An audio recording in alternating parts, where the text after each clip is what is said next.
Muito bom estarmos aqui novamente para juntos refletirmos mais um pouquinho sobre tudo aquilo que Deus tem ministrado aos nossos corações. E, como os irmãos sabem, temos pensado sobre liberdade.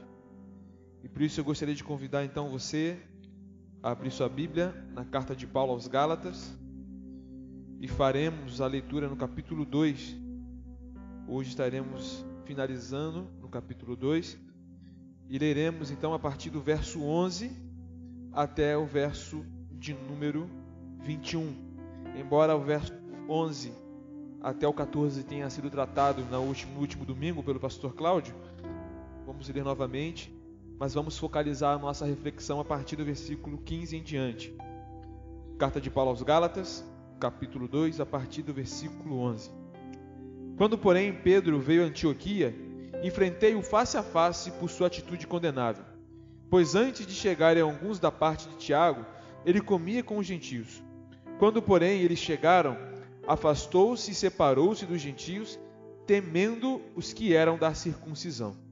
Os demais judeus também se uniram a ele nessa hipocrisia, de modo que até Barnabé se deixou levar.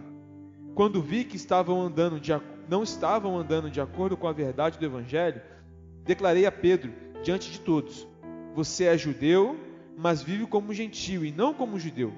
Portanto, como pode obrigar os gentios a viverem como judeus? Nós, judeus de nascimento, e não gentios pecadores, sabemos que ninguém é justificado pela prática da lei, mas mediante a fé em Jesus Cristo. Assim, nós também cremos em Cristo Jesus para sermos justificados pela fé em Cristo, e não pela prática da lei, porque pela prática da lei ninguém será justificado. Se, porém, procurando ser justificados em Cristo, descobrimos que nós mesmos somos pecadores, será Cristo então ministro do pecado? De modo algum. Se reconstruo o que destruí, provo que sou transgressor. Pois por meio da lei eu morri para a lei, a fim de viver para Deus. Fui crucificado com Cristo. Assim, já não sou eu quem vive, mas Cristo vive em mim.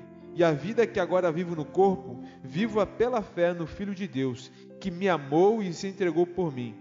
Não anulo a graça de Deus, pois se a justiça vem pela lei, Cristo morreu inutilmente. Senhor, muito obrigado, Pai, por mais uma vez termos a oportunidade de estarmos aqui para Te louvar, para bendizer o Teu nome, e Deus, para aprendermos mais um pouco da Tua palavra. E pedimos então, Deus, que o Teu Santo Espírito venha trabalhar em nossos corações, para que venhamos, Deus, a entender e compreender aquilo que o Senhor tem proposto para esse tempo, para nossas vidas. É o que eu Te peço nessa hora, em nome de Jesus. Amém. Liberdade, uma sentença graciosa. Esse é o tema da nossa reflexão de hoje. Liberdade, uma sentença graciosa. Se eu perguntasse para os irmãos, o que nós precisamos fazer para sermos salvos? O que nós precisamos fazer para sermos salvos? Alguma coisa que nós precisamos fazer para ser salvos? Precisamos estar aqui, todos os cultos, participando do EBD, envolvido com as atividades da igreja, certo?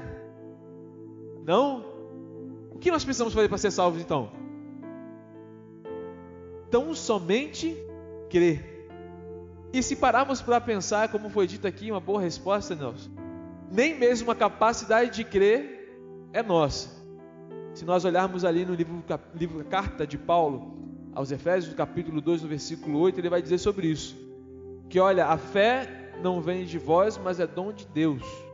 Então a própria capacidade de crer não vem de nós.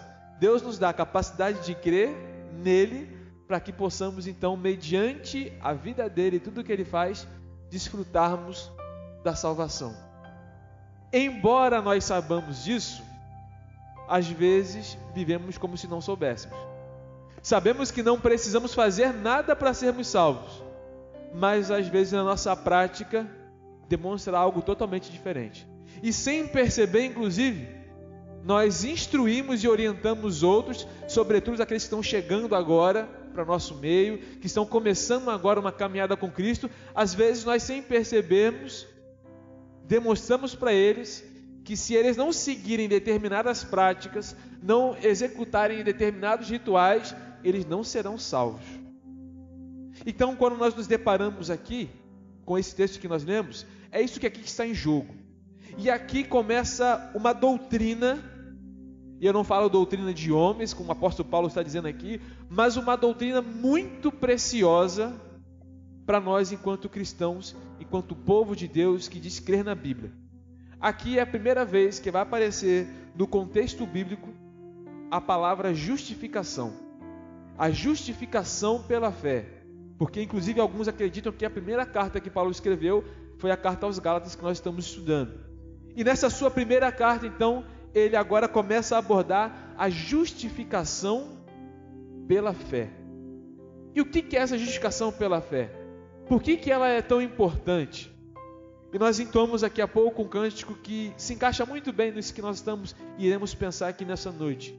Seguro estou nos braços daquele que nunca me deixou, que sempre me amou, e em determinado momento a canção vai dizer: recaio em tua graça. A graça de Deus, e essa graça que nós estamos pensando e iremos pensar ao longo desse tempo. Mas o fato é que, como eu falei, nós lemos aqui a partir do versículo 11, onde nós vemos uma cena um tanto constrangedora.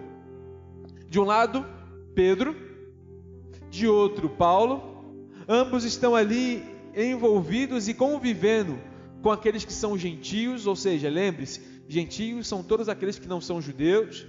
Em determinado momento, então, eles estão ali à mesa, estão ali partilhando pão, momento de comunhão, e aí chega a informação para Pedro de que os judeus estão chegando. E aí, a primeira atitude de Pedro é então agora se levantar da mesa e fingir que não estava acontecendo nada. Ele não estava sentado ali, não estava com aquele povo, nunca viu mais feio. Era a postura dele. Quem que é esse povo? Não conheço. De onde que eles são? Mas até então ele estava ali, partilhando do pão, uma boa conversa, mas foi saber que aqueles que faziam parte do seu grupo, uma vez que Pedro também é um judeu, ele sente medo. Isso está no versículo de número 12. Vai dizer que ele, temendo os que são da circuncisão, ele então sai da mesa daqueles que são da incircuncisão, são os incircuncisos. A briga ali, irmãos, não é apenas entre o grupo da circuncisão, lembre-se, os judeus, que faziam uma prática, sobretudo os homens, na verdade era um procedimento que se executava ali no órgão masculino, e os homens que eram gentios e que até então não compactuavam dessa prática. Então ali não é incircunciso contra circunciso. Para eles entendiam que era o grupo dos puros contra o grupo dos impuros. Porque até aqui, tudo que eles têm são as leis, são os profetas. E se nós pararmos e olharmos o Antigo Testamento, no Antigo Testamento, para nós chegarmos a Deus, nós não poderíamos chegar de qualquer jeito. No Antigo Testamento, e tudo aquilo que nós podemos presenciar ali, não se chegava na presença de Deus de qualquer jeito, e não era qualquer um que chegava. Havia todo um procedimento, havia todo um ritual a ser cumprido, e ainda assim corria-se um alto risco daquele que foi encarregado de fazer ali a intermediação, digamos assim, entre o povo e Deus, que era o papel do sacerdote até então. Bem, corria o risco deles ir e não voltar. Não sei se os irmãos sabem, mas vamos nos recordar aqui que havia ali o templo, o tabernáculo, e havia aquele espaço ali que nós às vezes falamos em algumas canções e não sabemos do que se trata, que é o Santo dos Santos. E uma das coisas que o sacerdote devia ter na sua cintura era um sininho. Uma corda era amarrada e ele ia até ali conversar com Deus, apresentar o sacrifício em prol dos pecados do povo, mas se ele não estivesse em condições, lá mesmo ele ficava, ele não voltava. E aí o povo certamente puxava pela cordinha, porque ele era consumido e consumado pela glória e pela santidade de Deus. E o que isso influenciou e influenciava aqui nesse momento, nesse trecho de Gálatas? É porque em meio a tudo isso, o povo de Israel aprendeu, e de fato é uma verdade, que eles deveriam seguir a lei. E ao seguir a lei, eles faziam aquilo que era certo aos olhos de Deus, e dessa forma eles agradavam a Deus. Então o que esse povo entendeu, mas de forma equivocada? De que agradar a Deus era algo que era conquistado a partir daquilo que eles faziam. Ou seja, eu faço algo para agradar a Deus. E vai dizer que talvez você já tenha falado isso, eu já ouvi, eu me lembro das minhas tias falando isso, sobretudo quando eu era pequeno. Menino, sai daí, vai fazer alguma coisa para agradar a Deus, né? A gente fala, são expressões que a gente usa. Está aí parado, vai fazer uma coisa para agradar a Deus. Mas há alguma coisa que nós podemos fazer para agradar a Deus, irmãos? Será que o amor de Deus, ele é condicionado àquilo que eu faço? Será que há algo que eu faço e que faz com que Deus me ame mais ou me ame menos? Não, não há.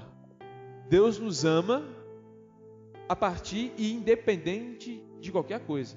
E a sua palavra vai dizer também, nós inclusive só podemos amá-lo porque Ele nos amou primeiro. Paulo também vai falar sobre isso, que Ele nos amou enquanto nós ainda éramos pecadores. Então não há nada que eu e você façamos que Deus nos ame mais ou menos. Mas aqui o povo, sobretudo os judeus, não entendiam isso. E Pedro também tinha dificuldade de entender isso. Tanto tinha, de que então quando acontece esse momento onde Paulo não deixa passar batido, e Paulo então o repreende, Paulo aqui está o repreendendo, e aí irmãos, entendo essa repreensão aqui, porque às vezes nós temos aqui a impressão de que Paulo foi rude, de que Paulo foi agressivo, de que Paulo agiu de forma aonde não houve expressão de amor, mas não foi assim que a coisa se deu. Tanto não foi que certamente Pedro entendeu isso aqui.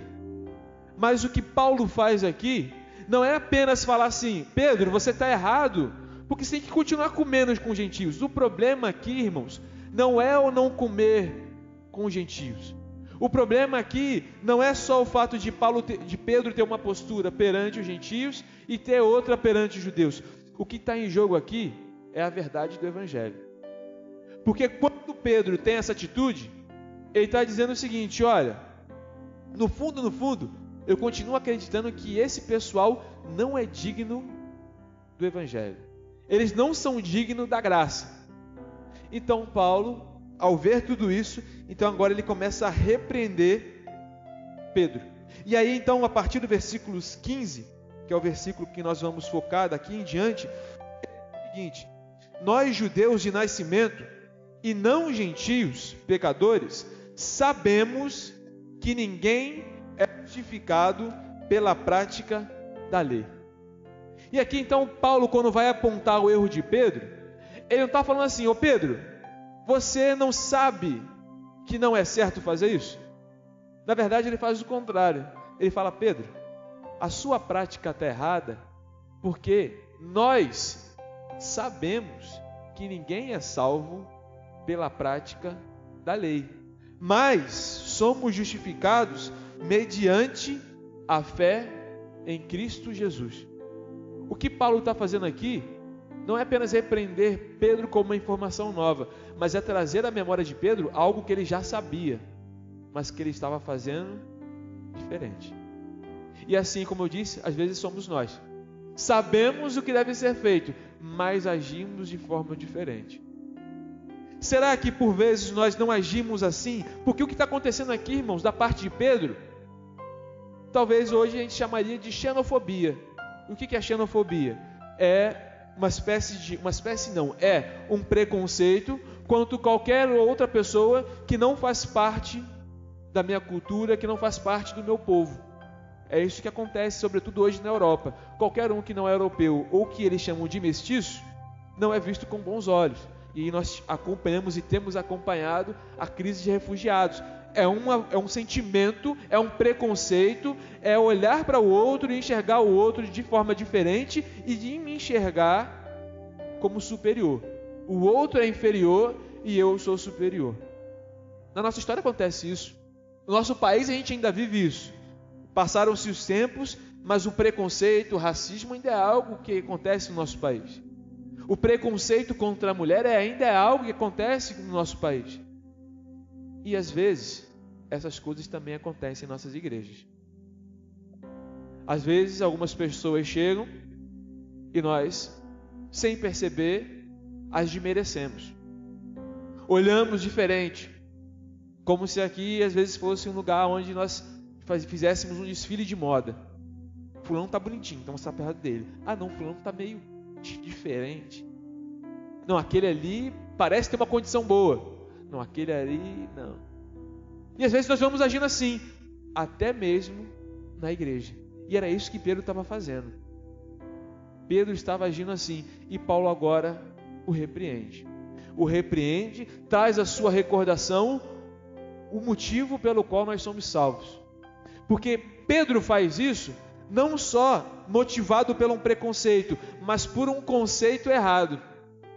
O conceito de que nós somos salvos por aquilo que nós fazemos. E como eu disse, e como os irmãos falaram, não há nada que nós podemos fazer para sermos salvos. O problema disso é que as pessoas que estavam ali nas igrejas na região da Galácia, elas tinham medo desse discurso de Paulo. Assim como nós hoje temos medo de falar de liberdade. Assim como hoje nós temos alguns assuntos ainda muito complexos para a gente, que ainda são um tabu para a gente muitas vezes. Da vestimenta, alguns hábitos, algumas coisas que nós não entendemos como sendo um costume, e aí transformamos costumes em doutrinas. Eu já falei isso com os irmãos, e aí começamos a fazer coisas que não estão na Bíblia. Olha, para fazer parte aqui tem que andar todo mundo de vestidão, tem que vir todo mundo de terno, paletó e gravata. Verão está chegando, mas a gente não vai abrir mão disso, tá? Todo mundo de paletó e gravata. Ficaria bonito, mas no calor que a gente tem aqui, ia ser um negócio bem legal, né? Todo mundo pingando aqui. Embora seja bonito, embora isso possa ser um hábito de outros, o importante e o essencial é que isso é um costume. E não podemos fazer de um costume uma doutrina. Não posso fazer em cima de um gosto pessoal um procedimento para toda a igreja. Não posso fazer daquilo que eu entendo ser o certo a palavra definitiva de Deus. Na verdade, o nosso gosto, aquilo que nós pensamos deve sempre estar submetido à palavra de Deus. E é isso então que Paulo aqui ele está batalhando. E é por isso que ele repreende a Pedro. Porque o que está em jogo aqui é a verdade do Evangelho. E como eu disse, então, agora ele apresenta a doutrina da justificação pela fé. E não mais por obras. Porque se eu entendo que eu sou salvo por aquilo que eu faço, então eu entendo que eu tenho capacidade o suficiente para enfrentar todos os problemas. E se eu entendo que eu tenho capacidade suficiente para enfrentar todos os problemas, para que eu preciso de Cristo? E é por isso então que aqui, no último versículo ele fala: não anulo a graça de Deus, pois se a justiça vem pela lei, Cristo morreu inutilmente. Então olha, se eu salvo a mim mesmo, então Cristo morreu à toa. E o que está em jogo aqui? Duas verdades muito caras para nós, quanto doutrina, quanto convicção de fé. Primeiro, o valor do sacrifício de Jesus na cruz do Calvário. Porque se ele morreu inutilmente, o seu sacrifício então foi em vão. E segundo, a graça. A graça de Deus. Não é pelo que nós fazemos, mas como eu disse, algumas pessoas ficaram com medo. O grupo que estava aqui tentando disseminar discórdia no meio da igreja, eles ficaram com medo. Medo de quê?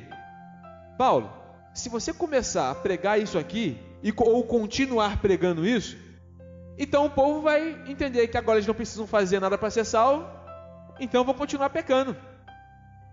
É por isso que tem uma parte aqui que parece até um pouco complicada, porque Paulo ele tem esse lado meio filosófico, mas ele começa a falar algo que parece um pouco estranho a partir do versículo 17. Se, porém, procurando ser justificado em Cristo, descobrimos que nós mesmos somos pecadores, seria então Cristo ministro do pecado? De modo algum. Esse versículo aqui é complicado de a gente entender, porque Paulo faz aqui um jogo de palavras, mas o que ele está falando é o seguinte: olha, se a gente é salvo a partir daquilo que nós fazemos, Cristo então morreu à toa.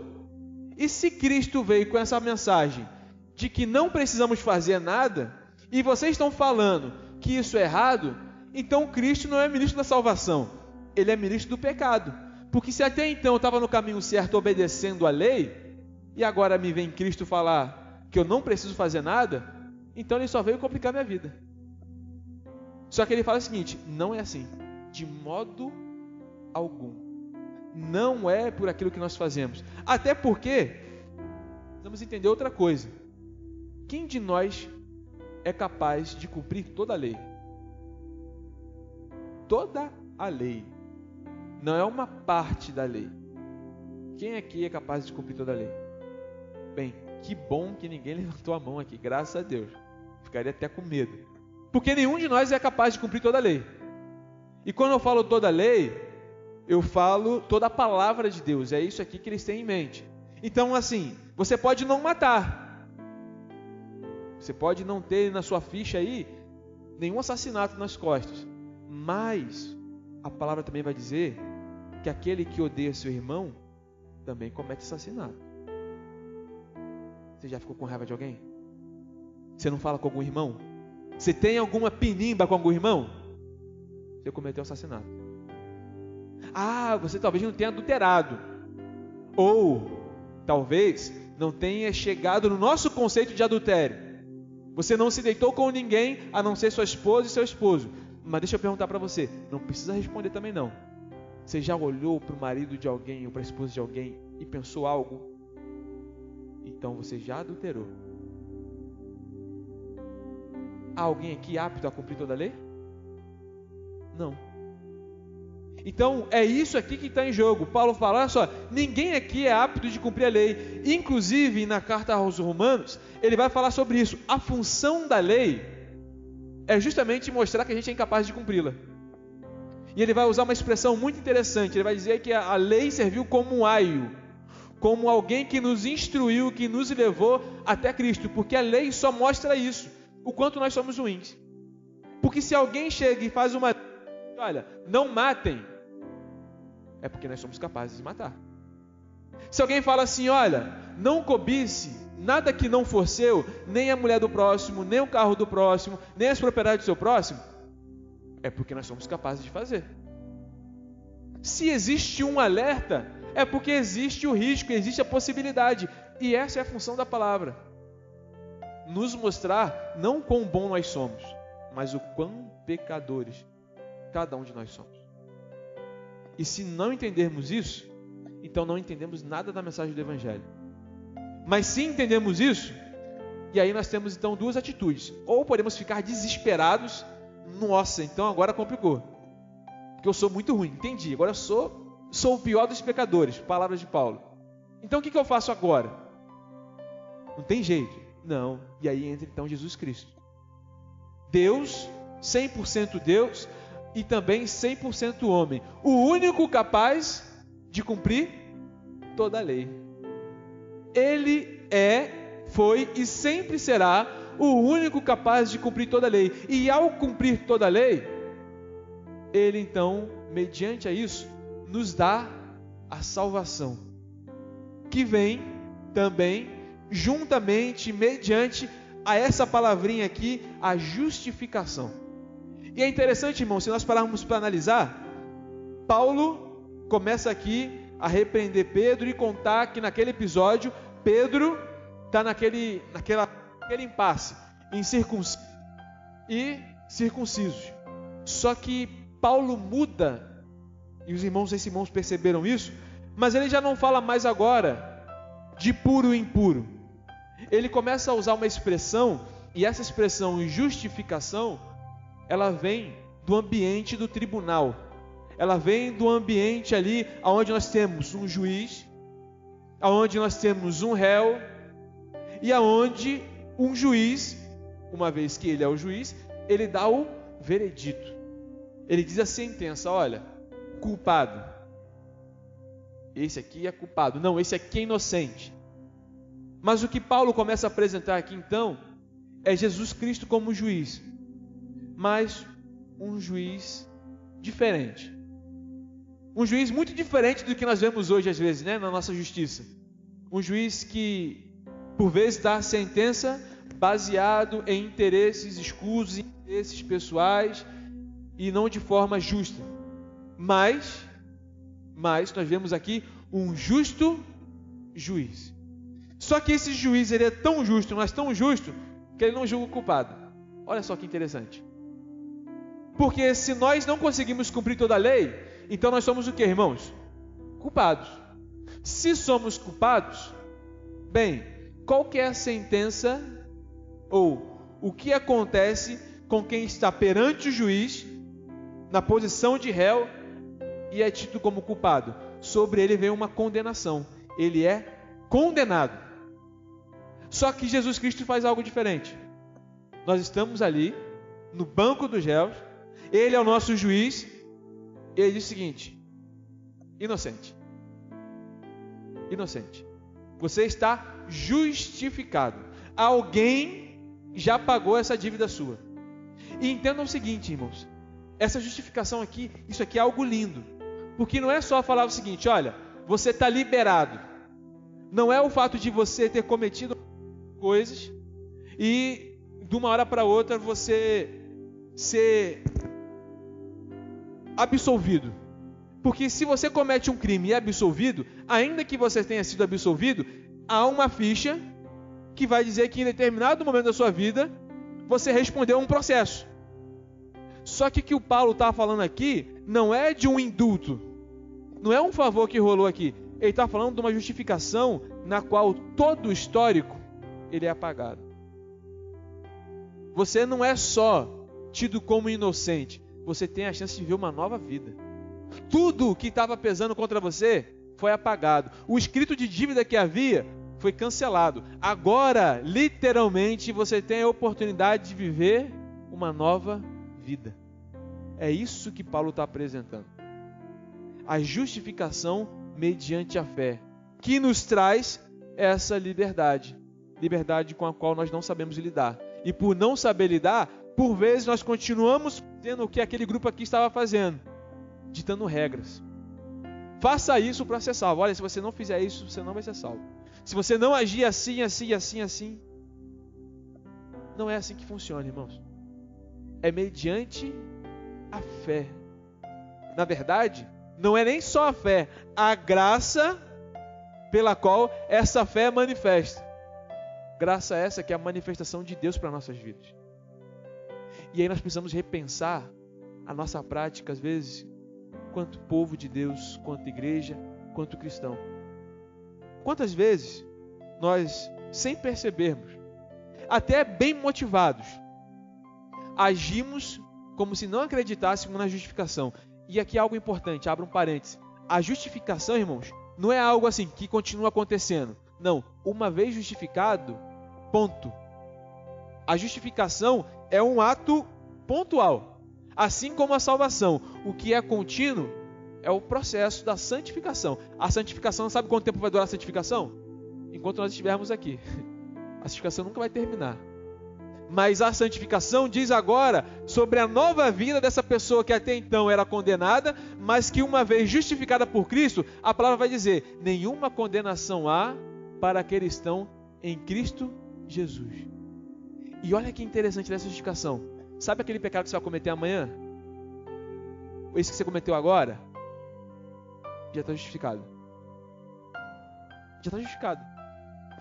Era isso que o pessoal tinha problema. Porque o pessoal estava entendendo assim: mas Paulo, isso vai dar um problema. Se o povo entender que os pecados que eles cometem já estão justificados e que eles não precisam fazer nada por isso, eles vão continuar vivendo de qualquer jeito. Ah, Deus perdoa. Quantas vezes talvez você não tenha ouvido uma pessoa falar assim: ah não, vou continuar aqui nessa minha vida promíscua, vou continuar aqui alimentando meus vícios, e quando eu perceber que eu estou quase batendo as botas, aí eu vou para a igreja e me arrependo. Porque Cristo perdoa. Cristo perdoa. E se realmente essa pessoa tiver esse tempo, porque tem uma coisa muito importante quem fala sobre isso, a gente não sabe quanto tempo a gente tem, né? Então, talvez você não tenha tempo suficiente para desfrutar da justificação que Cristo nos dá. Mas o fato é, quem pensa assim, ou se vale da liberdade para fazer ou dar lugar à carne, é porque nunca foi livre. E é isso que Paulo está falando. Olha, a gente não precisa inventar regras para saber ou para tentar fazer um cristão se faz a partir do bom uso da liberdade que Cristo dá. Um cristão nasce e é demonstrado, é encontrado a partir do uso que ele faz da liberdade que Cristo dá. Porque a liberdade que Cristo me dá não é liberdade para viver no pecado. Inclusive é o contrário, é a liberdade para não mais viver na vida de pecado. É a liberdade de poder olhar para o pecado e falar assim, olha, agora você não tem mais poder sobre mim, porque agora eu estou em Cristo. Agora eu vivo uma nova vida. Agora eu não preciso ficar me baseando em rituais. Agora minha vida não se resume a fazer para agradar a Deus, porque eu entendi que eu não posso fazer nada para agradar a Deus. E isso, inclusive, faz com que eu ame mais. Que eu ame Ele ainda mais. Porque há um problema aqui, e esse problema se manifestou na vida de Pedro. Se as pessoas começam a entender, ou se nós continuamos achando que nós somos salvos por aquilo que nós fazemos, nós podemos não cultivar amor por Deus, mas medo. E aí, eu não sirvo a Deus por amor, eu sirvo a Deus por medo. E são coisas totalmente diferentes. João, nas suas cartas, ele vai dizer que o verdadeiro amor lança fora todo medo. E alguns de nós, às vezes, estamos aqui por medo. Não por amor a Deus. Algumas pessoas almejam o céu, não por amor ou não pela expectativa do que será o céu, mas pelo medo do inferno. Você está fazendo a coisa certa com a motivação errada. Você está no lugar certo, mas o seu coração está no lugar errado. Nós fazemos o que fazemos não é por medo. E inclusive pais que aqui estão, cuidado como vocês falam para as crianças sobre Deus. Olha, filho, não faz isso não que Deus castiga.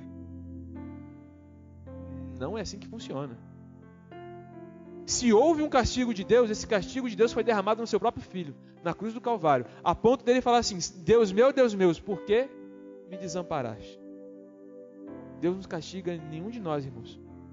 Na verdade, nós teremos que lidar com as consequências das nossas ações, com a liberdade, mas não é com o castigo de Deus. Porque o castigo que era meu e seu, ele levou sobre si.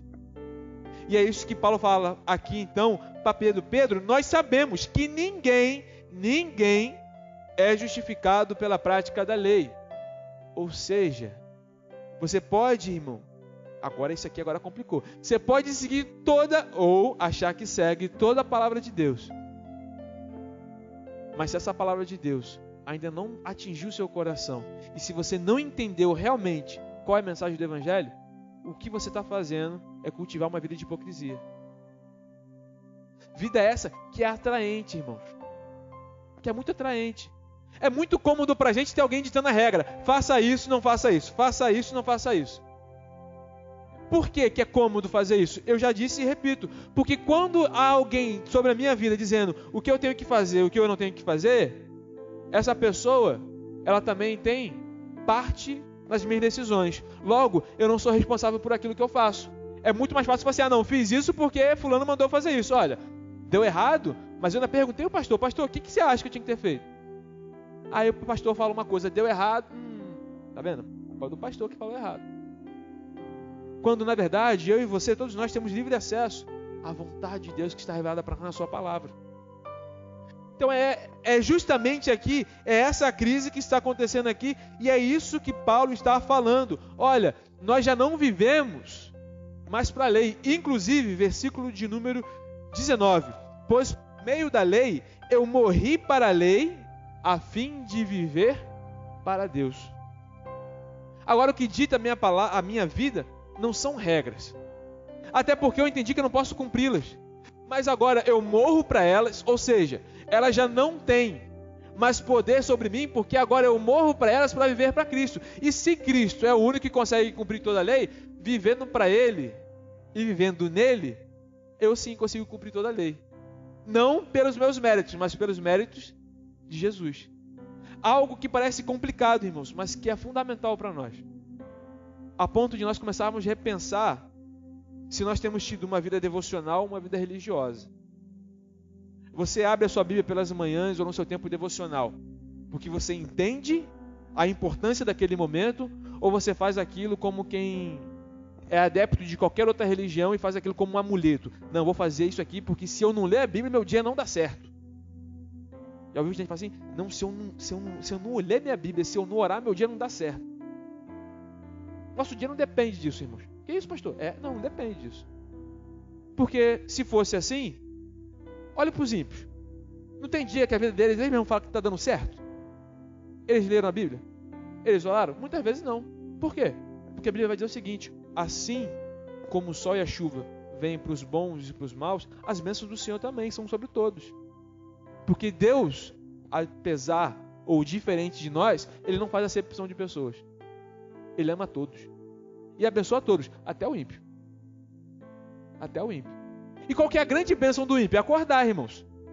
Salmos vai falar sobre isso, né? Que os céus, a natureza manifesta a glória de Deus. E às vezes eles conseguem observar e glorificar a Deus nessas coisas que nós às vezes não conseguimos. E aí nós precisamos também entender algumas coisas que às vezes nós falamos. E eu não sei se você já disse, mas eu já disse e já ouvi muito. Fulano é tão bom, só falta ser crente. Você deve conhecer alguém assim, que fala assim, rapaz, aquela pessoa tão boa, ela tem um bom comportamento, ela tem um caráter exemplar, ela tem uma atitude diferente, ela é íntegra, só faltava ser crente. Não é só, falta tudo. Para quem não conhece a Deus, não falta só isso, falta tudo. E o que Cristo tem nos oferecer, irmãos, não é mudar de comportamento. A mensagem do Evangelho não é só sobre ter uma atitude diferente. É sobre salvação, irmãos. É muito mais profundo. Porque comportamento bom o ímpio pode ter.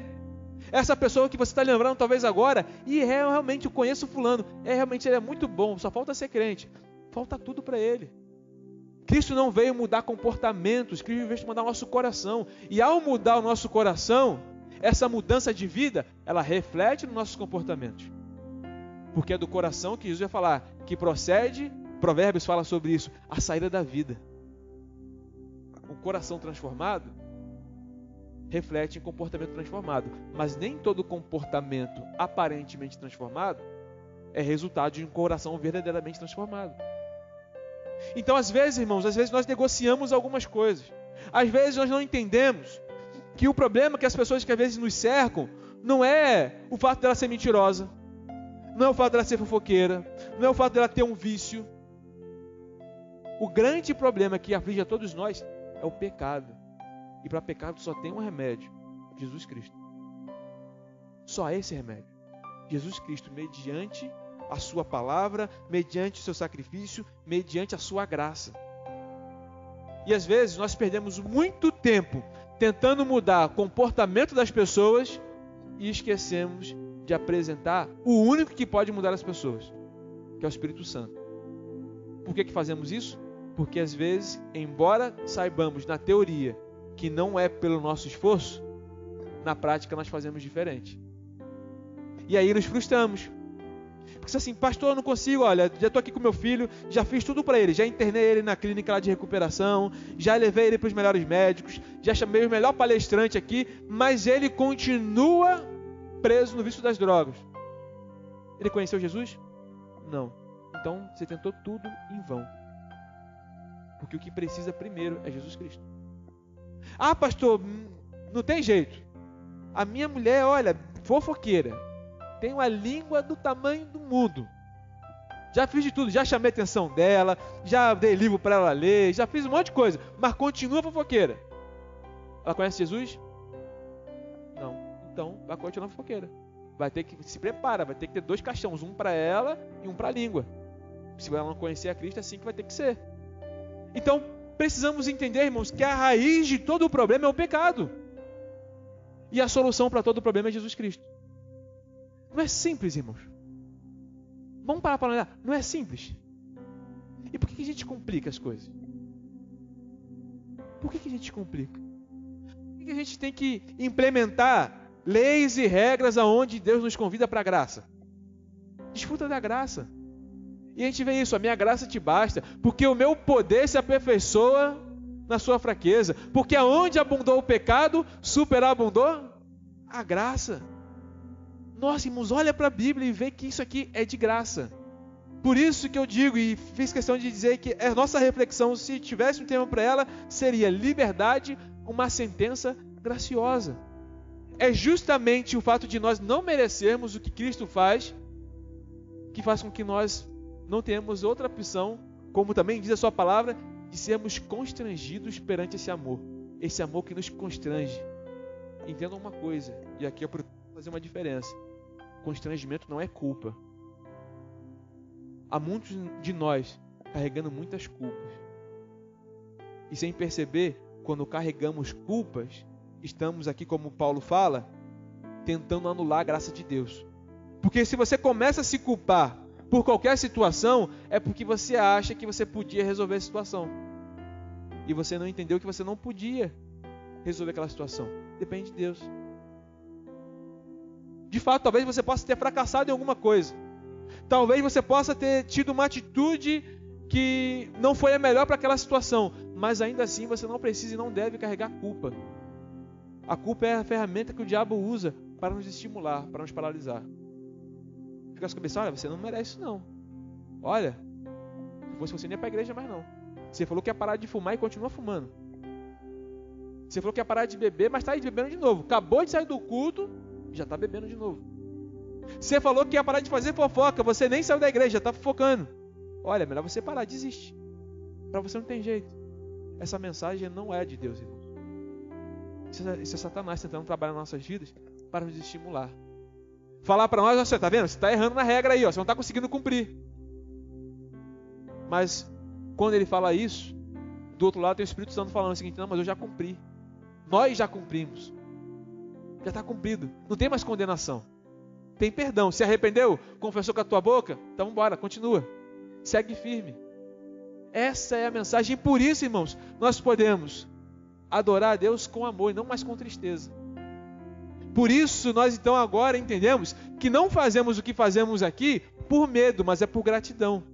Sim, não merecia nada. E ao ponto de ouvir algumas pessoas que às vezes estão passando situações terríveis, mas que no meio das suas maiores aflições conseguem falar assim: pastor, tá bom assim também. Deus sabe de tudo. Deus está no controle. Porque agora eu entendi a real dimensão do amor de Deus, da manifestação da sua graça. Conseguem compreender isso, irmãos? Conseguem compreender que essa liberdade que Cristo, Ele literalmente nos chama, mas Ele nos dá? A gente não está preso a dogmas mais, irmãos. Não estamos mais presos a regras de homens, que era o que estava acontecendo aqui. Nós estamos livres em Cristo. Livres do pecado que tanto nos assola e que dia após dia tenta nos estimular, tenta nos paralisar. Livres das acusações de Satanás. Livres de nós mesmos, se entendermos, como Paulo fala então aqui no versículo 20, fui crucificado com Cristo, assim já não sou eu quem vive, mas Cristo vive em mim. E agora a vida que vivo no corpo, viva pela fé no Filho de Deus, que me amou e se entregou por mim. Irmão, isso aqui é lindo. Isso aqui é maravilhoso. Principalmente pelo um detalhe aqui que às vezes nós não percebemos. Mas a todo instante, Paulo está usando expressões que estão no plural. Nós sabemos, nós cremos, nós fizemos isso. Mas quando chega na parte de falar sobre o amor de Cristo, observa o que ele fala. Olha, mas Cristo vive em mim. Eu vivo no corpo.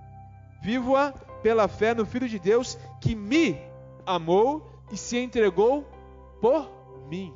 Ele não está falando mais agora de nós. Ele está falando dele. Sabe o que eu aprendo com isso? Ou sabe que isso nos recorda? Que a experiência com Cristo, assim como a salvação, ela é individual. Nós podemos saber muito sobre Cristo, mas nem todos, quanto cristãos e indivíduos que aqui estão, têm tido experiência com Ele. O que Paulo está falando é o seguinte: olha, tudo isso que eu sei é fruto de uma experiência que eu tive com Cristo. Eu sei que Ele morreu por mim. Eu sei que Ele me amou. E eu pergunto para você nessa noite: que experiência você tem tido com Cristo? Quais têm sido as suas experiências com Cristo? Ou será que a única experiência que você conhece são dos outros? Fulano vivenciou isso. Fulano conseguiu vivenciar aquilo outro. Esses homens e essas mulheres da Bíblia vivenciaram coisas tremendas. Mas e você? Qual tem sido a sua experiência com Cristo? Ou será que você ainda está escravo da religiosidade? Será que você ainda está escravo da filosofia de que você tem que fazer para ser aceito por Deus? Inclusive isso, ao contrário do que aquele povo aqui achava, isso aqui, irmãos, e quando eu falo sobre religiosidade, quando eu falo sobre os irmãos, às vezes, alguns ficarem achando que tem que estar aqui na igreja de segunda a segunda, eu não estou falando que você não deve estar trabalhando na igreja, pelo contrário. Porque aquele que tem um verdadeiro encontro com Cristo se envolve com o corpo por alegria e tem prazer de estar aqui e de fazer e de servir. Mas a motivação é outra, é fruto de um verdadeiro entendimento, é diferente. E agora faz de coração, não faz para ser visto pelos homens, faz porque foi encontrado e foi visto por Deus. Não faz para dizer que fez, na verdade faz e nem diz. Porque como a palavra também nos instrui, o que a mão direita faz, a outra não precisa saber. Essa é a diferença. Que bom seria se todos nós entendêssemos isso e nos comprometêssemos não com as agendas da igreja, não com as atividades da igreja, mas com a obra do reino e com o rei da obra. Bom seria se fosse assim. E aí, de fato, as coisas talvez seriam muito diferentes. E aí, irmãos, eu volto para bater na mesma tecla que vou bater, se Deus assim permitir, ao longo de todo esse tempo. A nossa vida pessoal com Deus. Como vai sua vida devocional com Deus? Você tem se alimentado da palavra de Deus? Você tem orado? Entenda o seguinte, até essa pergunta ela está errada. Deixa eu me corrigir. Não é se você tem orado, mas é se você vive orando. Porque a oração não é algo que eu faço pontual. Eu vivo uma vida de oração. Nós somos chamados a viver uma vida de oração. Está no ônibus, estou orando. Estou conversando, estou orando por ela. Está ali em qualquer situação, estou na escola, estou orando. Não é aquela oração que você faz para abençoar seu almoço, aquela oração sem vergonha. Não é aquela oração que você começa para fazer na hora de dormir e termina no dia seguinte dando amém. Não estou falando dessa oração. Eu estou falando de uma vida de oração sincera com Deus. E eu também não estou falando daquela oração onde só nós somos o centro. Eu estou falando daquela oração que você faz pela sua igreja. Já orou pela sua igreja? Você tem orado pela sua igreja? Você tem orado pelo bairro na qual a sua igreja está inserida? Você tem orado pela liderança da sua igreja? Você tem orado pela sua família? Você tem orado por você até? Ah, eu tenho orado. E tem lido a palavra? Não. Ah, pastor, mas é muito difícil, eu não entendo nada. O fato de não entender não é desculpa para não estar fazendo. Lembra lá de Etíope? Eu gosto muito daquela passagem do eunuco, na verdade, né? Ele está ali, Filipe chega para ele, está entendendo alguma coisa? Estou entendendo nada. Ele podia perguntar, então por que você está lendo? Se você não está entendendo, por que você está lendo? Mas ele perseverou. Persevera. Como nós convivemos um com os outros? Paulo aqui, ele repreende a Pedro, mas é no amor, é para manter a comunhão da igreja, é para manter a unidade. E às vezes, nós nos omitimos. Paulo poderia ter muito bem, irmãos, aqui, já estou terminando com o nosso horário, Paulo podia muito bem aqui ter se acomodado. Ah, não vou repreender Pedro não. Tá doido, mas o Pedro, esse aí, irmão, né? Como a garotada fala, é bigode grosso, o cara manda, eu vou mexer com Pedro nada? Deixa quieto. Não. Mas ele chega e repreende Pedro. Por quê? Para manter a unidade da igreja. Porque o entendimento errado da palavra de Deus pode botar tudo a perder. Uma doutrina distorcida pode botar tudo a perder. Por isso é muito importante, irmãos, nós sabermos o que nós estamos ouvindo e quem nós estamos ouvindo. E hoje, então, é muito complicado. Porque eu tenho consciência disso. Que eu sou o pastor da igreja Batista Nova Jerusalém, mas alguns dos irmãos, ou boa parte dos irmãos, arriscaria me dizer, não tem só o Mateus Mota como pastor, porque você pode ligar sua televisão e você pode ter lá fulano de tal como seu pastor também, porque você o ouve, e aí você pode ouvir um outro pastor lá na rádio, e aí você pode ouvir um outro pastor não sei aonde, e que às vezes você nem sabe, mas eles são totalmente opostos. Um está pregando uma coisa, outro está pregando totalmente outra. Só que você, como não lê a Bíblia, não sabe diferenciar o que é o evangelho do que é mentira. E aí fica confuso. E aí traz essa confusão para a igreja.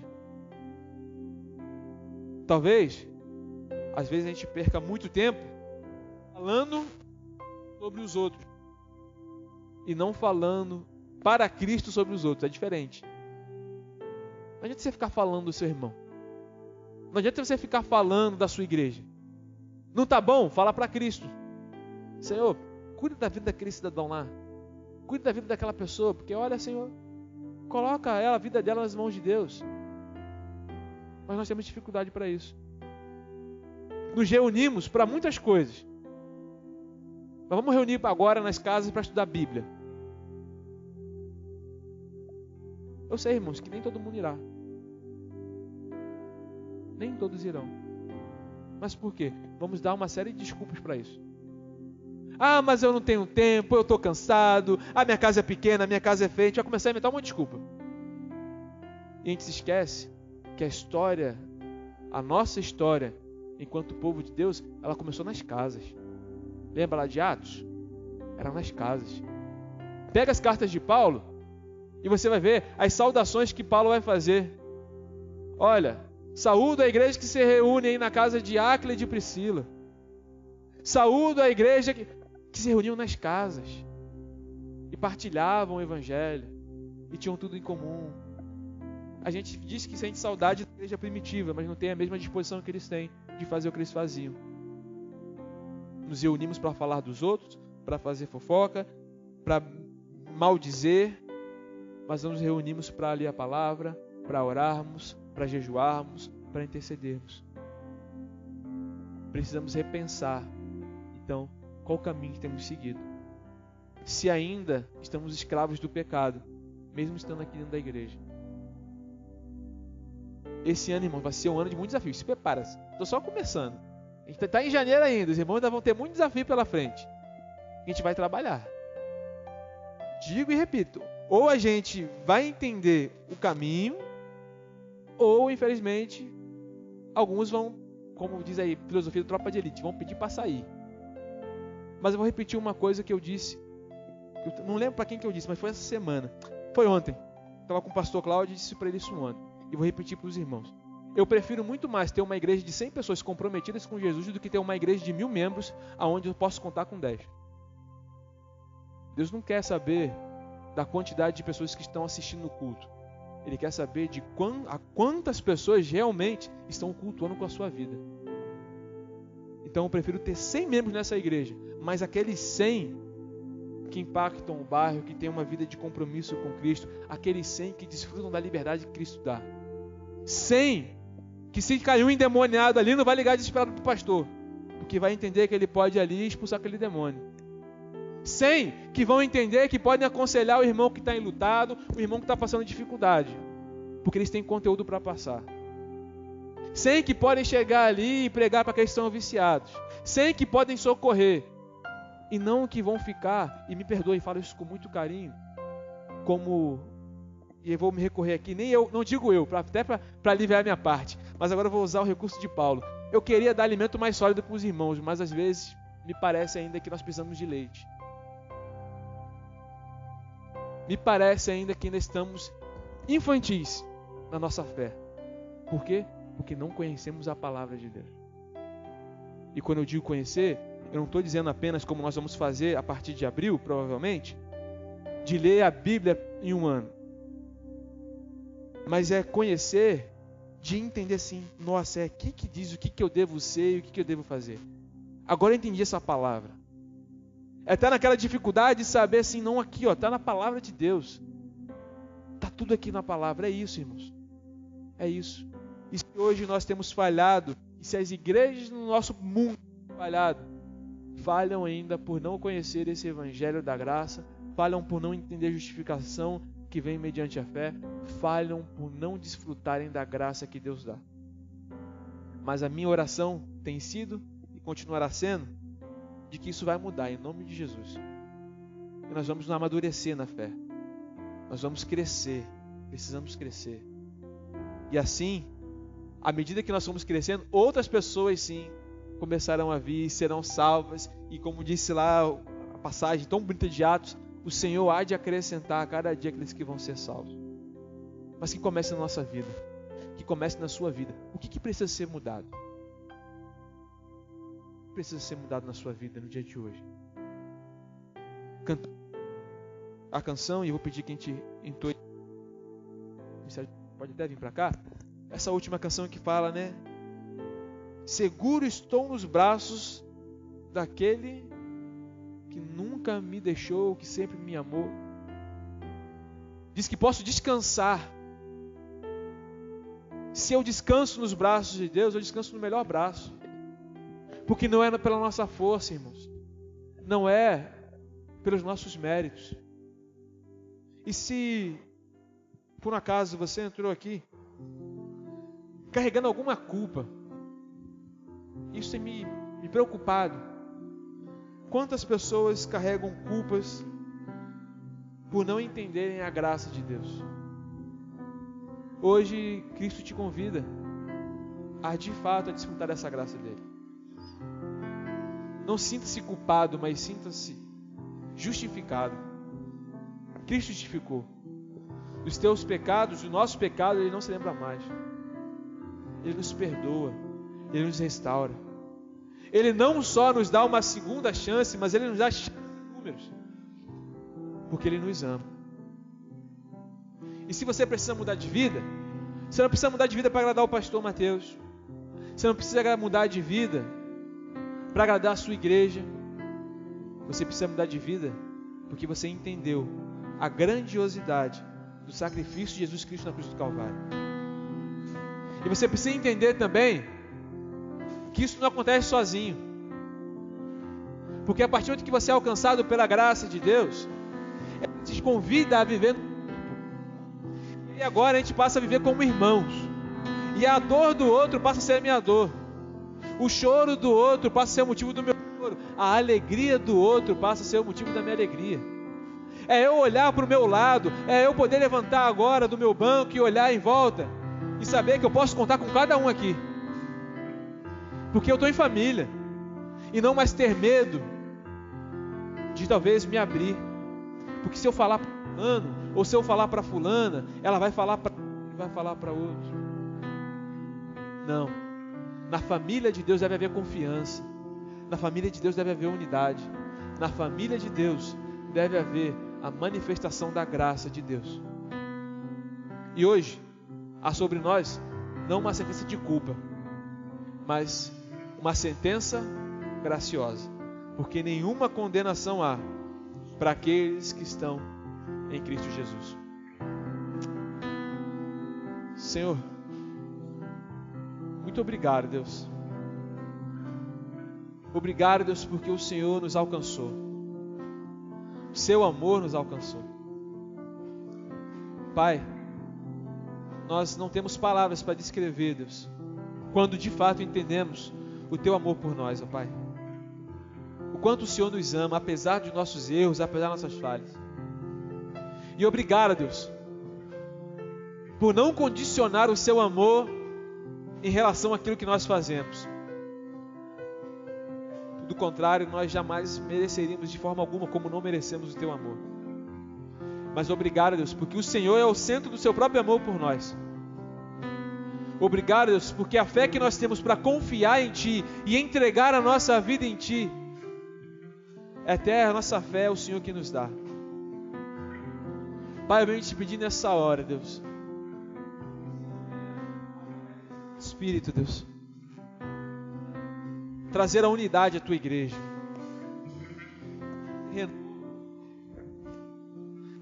Deus, maturidade. Não vai mais nos alimentar de qualquer coisa, Pai. Nós queremos ir além. Nós queremos, ó Pai, mais alimento sólido. Mas para isso precisamos ser preparados por Ti, Deus.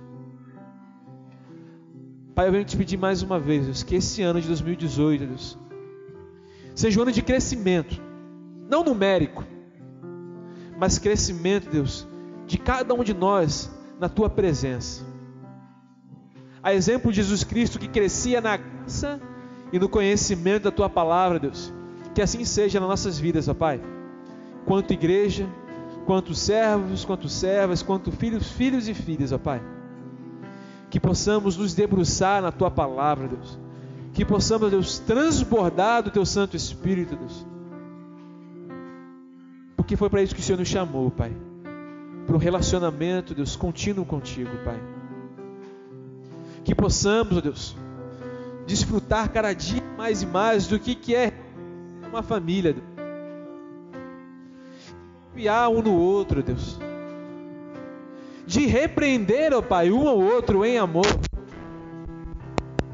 e não sermos omissos, ó Deus, com medo do que o outro irá pensar, ou para agradar. Que não venhamos a negociar a Tua palavra, Pai, que também venhamos a abrir nossos lábios para pregar a Tua palavra para tantas outras pessoas que Te conhecem, Deus, que estão sedentas por Ti.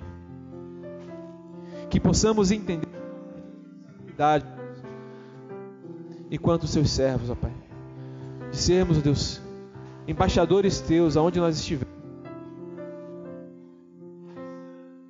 Seja um mundo diferente, e que assim nós tenhamos uma vida diferente, ó Pai.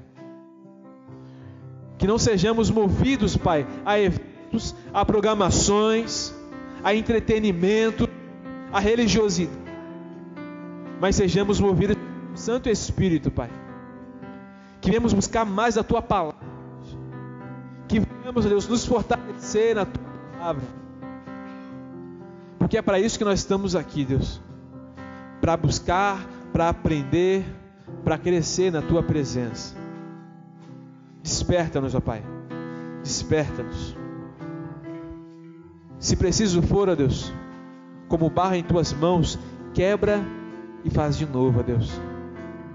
Mas não nos permita, Deus, não desfrutarmos da liberdade, Deus, que a Sua graça e que o Seu amor nos dá. É o que eu Te peço, Deus, nessa hora, em nome de Jesus. Amém e amém.